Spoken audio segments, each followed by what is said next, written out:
इस चैनल को बनाने का मेरा जो पर्पस है वो एक ये है कि जो बच्चे भी जिसके पास भी रिसोर्सेज नहीं हैं, जो ऑनलाइन कोर्स वगैरह या फिर बुक वगैरह ज़्यादा नहीं ले पाते हैं, उनको प्रिपरेशन करनी है फ्री में, तो वो इस यूट्यूब चैनल से प्रिपरेशन कर सकते हैं। क्योंकि मैं जो भी ऑनलाइन पढ़ूंगी या नोट्स कलेक्ट करूंगी वो आप लोगों के साथ शेयर करूंगी।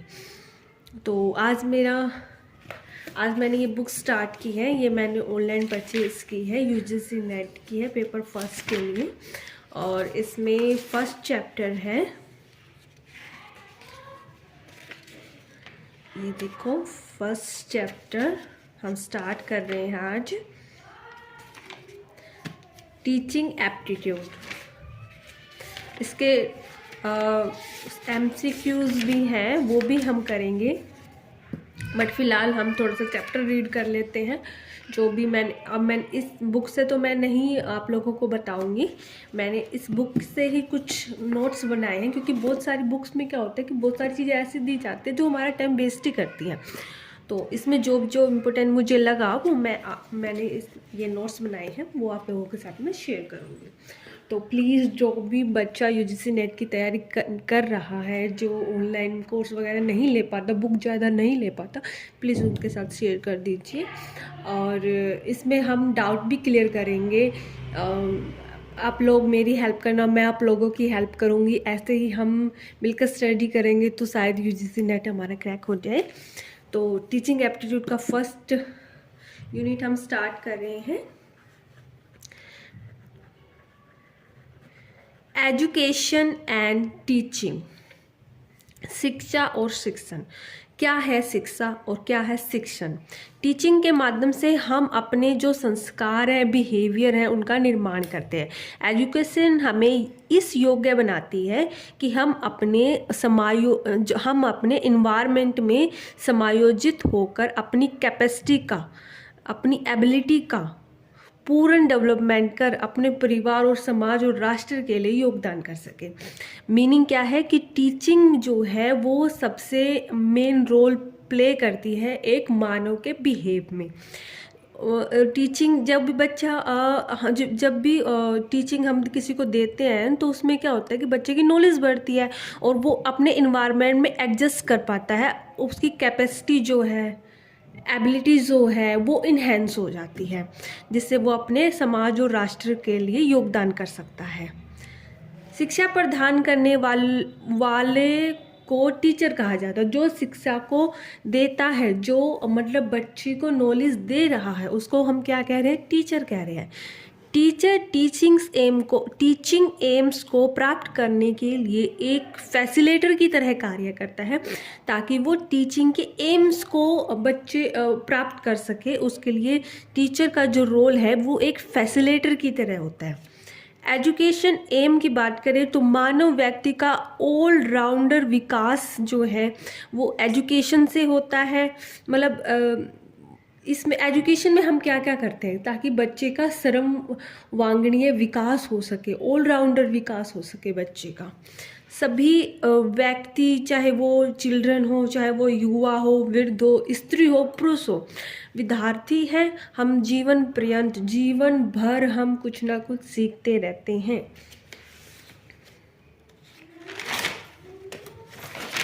अब हम डेफिनेशन की बात करें, डेफिनेशन ऑफ टीचिंग, तो दो डेफिनेशन हम देखेंगे, उसमें से आप कोई भी डेफिनेशन याद रख सकते हैं। वैसे डेफिनेशन तो नहीं आती है, बट ये क्या होता है कि थोड़ा सा हमें नॉलेज हो जाता है कि भाई टीचिंग है क्या।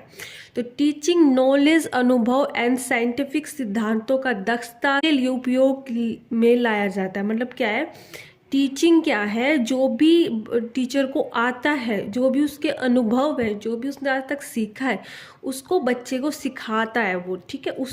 मतलब एक अच्छा टीचर वही होता है जो बच्चे के सारे पर्सपेक्टिव को ध्यान में रखे। मतलब उसको इमोशन को भी डेवलप करे, उसके सामाजिक जो इन्वायरमेंट है उसका भी ध्यान रखे, मतलब उसका सर्वगाणीय विकास करे। टीचिंग एक योजनाबद्ध गतिविधि है। मतलब टीचिंग जो है वो एक सिस्टमैटिक वे है, इसकी प्रभावशीलता इस बात पर निर्भर करती है कि स्टूडेंट कितनी सुगमता और सरलता से विषय वस्तु को ग्रहण करते हैं। कुछ कंसेप्ट रिलेटेड टू टीचिंग के हम देखेंगे। 3 पिलर्स ऑफ एजुकेशन। एजुकेशन के 3 पिलर बताए गए हैं, दर्शन शास्त्र, मनोशास्त्र और समाज शास्त्र। इसमें हम क्या करते हैं, दर्शन शास्त्र के अनुसार हम क्या करते हैं, क्यों का जवाब हमें पता चलता है, क्यों का आंसर हमें पता चलता है। और मनोशास्त्र के अनुसार हमें कैसे का आंसर पता चलता है। और समाज शास्त्र का से हमें क्यों का आंसर जो है वो पता चलता है। सो हम कह सकते हैं कि एजुकेशन के जो 3 पिलर हैं वो दर्शन शास्त्र, मनोशास्त्र, समाज शास्त्र है। आदर्शवाद, इसमें क्या है, कुछ थ्योरीज उभर कर आई। आदर्शवाद जो है वो पहली कुछ थॉट्स उभर कर आए। आदर्शवाद की हम बात करेंगे। यह एक प्राचीनवादी सिद्धांत है। सबसे पहले क्या था, आदर्शवादी सिद्धांत को मान्यता दी गई थी, तो यह एक प्राचीनवादी सिद्धांत है। आदर्शवाद में क्या होता है कि जो मोरल वैल्यू होती है, स्पिरिचुअलिटी होती है, सेल्फ रियलाइजेशन होता है, सेल्फ डिसिप्लिन होता है, पर्सनैलिटी डेवलपमेंट होता है, उस पर फोकस करता है। तो आदर्शवाद किस किस चीज़ पर फोकस करता है, मोरल वैल्यू पर फोकस करता है, स्पिरिचुअलिटी पर फोकस करता है, सेल्फ रियलाइजेशन पर फोकस करता है, सेल्फ डिसिप्लिन पर फोकस करता है, पर्सनैलिटी डेवलपमेंट पर फोकस करता है। आदर्शवाद की आत्मा को अगर हम बात करें तो वो है सत्यम शिवम सुंदरम, ट्रुथ, गुडनेस एंड क्रिएटिविटी। कमियों की बात करें तो टीचर से अपेक्षाकृत अधिक आशाएं की जाती हैं आदर्शवाद में। वीक टीचिंग मेथड का जो वीक टीचिंग मेथड है उनका यूज़ किया जाता है। सहज शिक्षा और सर्व शिक्षा की अवहेलना इसमें होती है। उसके बाद बात आती है नेचुरलिज्म या फिर प्रकृतिवाद। नेचर इज टीचर, जो हमारा इन्वायरमेंट है, जहाँ पर हम रह रहे हैं, जो हमारा नेचर है वो क्या है, वो हमारा एक टीचर है। बुक नॉलेज पर कम फोकस इसमें किया जाता है। This is a student based teaching. ये क्या है, एक बच्चे जो स्टूडेंट है उस पर बेस्ड टीचिंग है सारी। बच्चा ही आपस में कर रहा है, बच्चा ही सीख रहा है, बच्चा ही एक्सप्लोर कर रहा है नेचर को, बच्चा करके सीख रहा है एक तरीके से देखा जाए तो। टीचिंग रोल जो टीचर रोल है, वो टीचर का जो रोल है वो सिर्फ एक इन्वायरमेंट क्रिएटर का रूप कार्य कर रहा है। Teacher role only create environment for student. Teacher जो है वो सिर्फ इन्वायरमेंट क्रिएट करता है ताकि बच्चे जो हैं उनका डेवलपमेंट हो सके, वो अच्छे से सीख सके। सिर्फ वो इन्वायरमेंट क्रिएट करेगा, बच्चे खुद से सीखेगा, खुद से अपनी नॉलेज को बढ़ाएगा। उसमें टीचर का जो रोल है वो सिर्फ एक फैसिलिटेटर की तरह होगा। इसमें निर्देशात्मक शिक्षा को भी शामिल किया गया है। निर्देशात्मक का मतलब स्टूडेंट को असत्य मार्ग से बचाना है।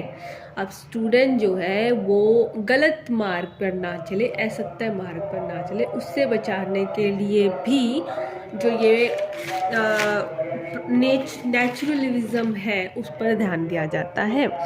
टीचिंग मेथड की बात करें तो लर्निंग बाय डूइंग, अनुभव, इंद्रियों के द्वारा सीखना, ऑब्जर्वेशन, प्ले वे मेथड। इसमें टीचिंग मेथड कौन कौन से यूज किया जाता है, लर्निंग बाय डूइंग, करके सीखना, अनुभवों से सीखना, अपनी इंद्रियों से सीखना, देख कर सीखना, ऑब्जर्व कर सीखना, प्ले करके, मतलब क्या है कि एक तरीके से खिल में सीख लेना, प्ले वे मेथड है ये।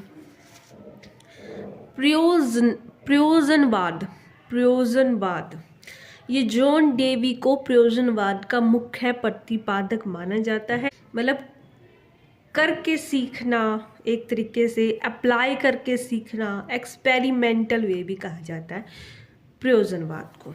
प्रयोजनवाद को अमेरिका की देन माना जाता है, अमेरिका ने इसको दिया था।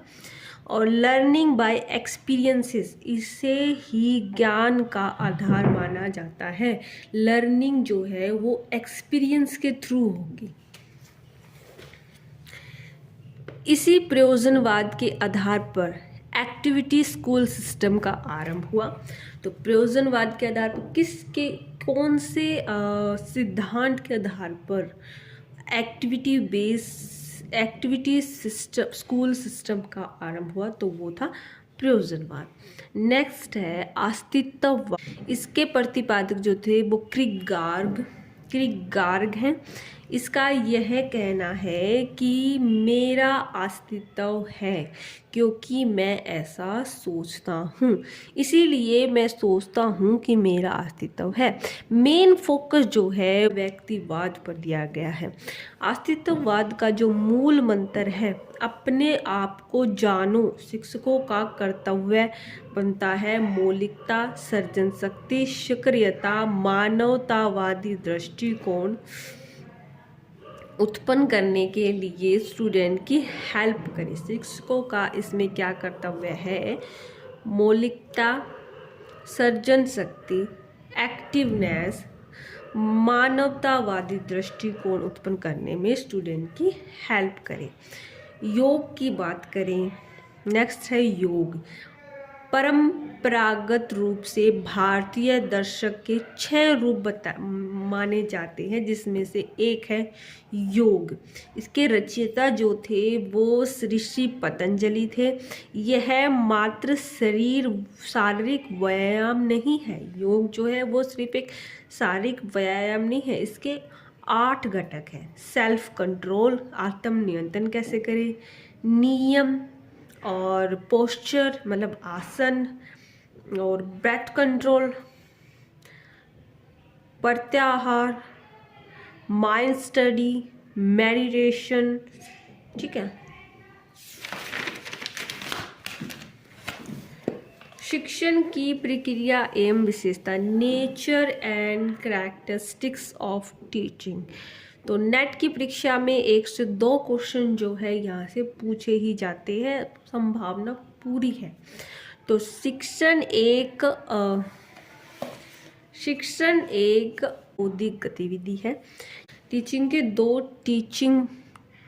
दो टीचिंग मॉडल्स होते हैं, teacher centre, student centre. Teaching के विभिन्न लेवल्स होते हैं, ठीक है। टीचिंग पाठ्यचर्या पाठ्यक्रम के अनुसार होता है, जैसे उसमें करिकुलम होता है, जैसे करिकुलम एक्टिविटीज़ होती हैं, उनके अनुसार ही टीचिंग की जाती है। टीचिंग एनवायरनमेंट इज़ डायनेमिक, गतिशील है, बदलता रहता है। टीचिंग लर्निंग जो है अनुदेश, इंस्ट्रक्शन, ट्रेनिंग इत्यादि का परस्पर घनिष्ठ संबंध है।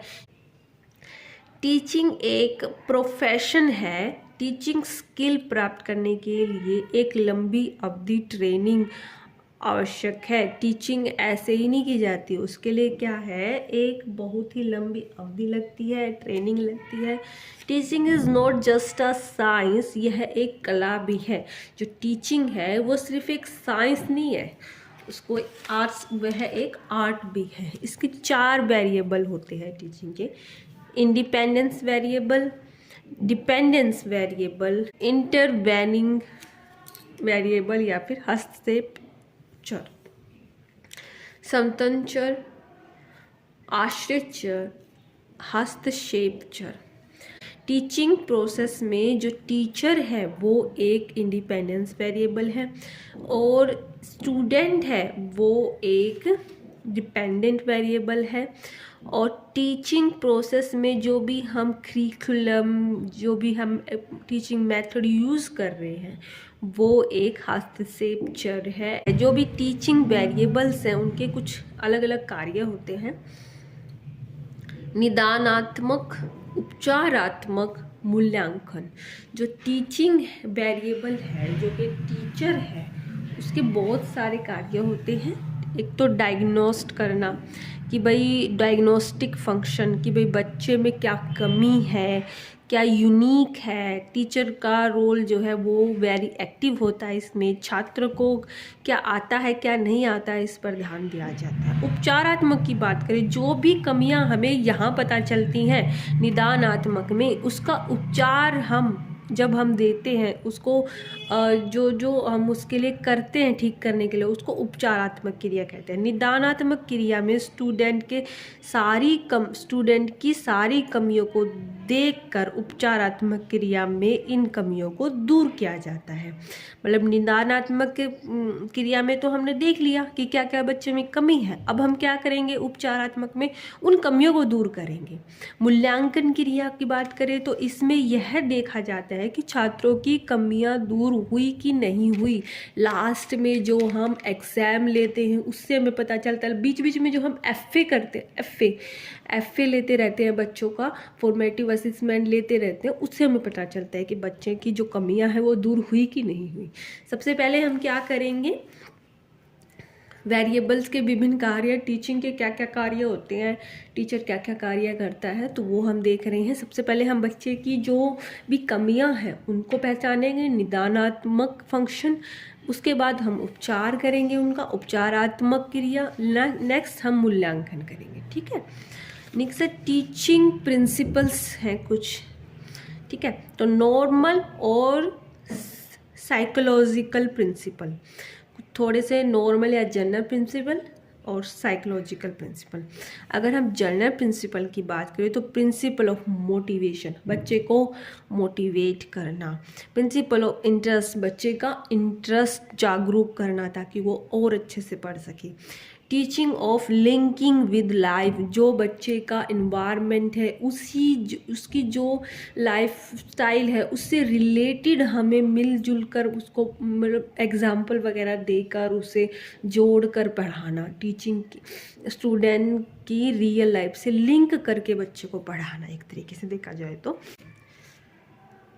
व्यक्तिगत मतभेदों को पहचानने का सिद्धांत, जो भी बच्चा है, मतलब व्यक्तिगत मतभेद, फॉर एग्जांपल हर बच्चा यूनिक है, तो हर बच्चे की जो भी यूनिक जो भी क्षमताएं हैं उनको पहचान कर शिक्षा जब दी जाती है तो उसे हम व्यक्तिगत मतभेदों को पहचानने का सिद्धांत कहते हैं।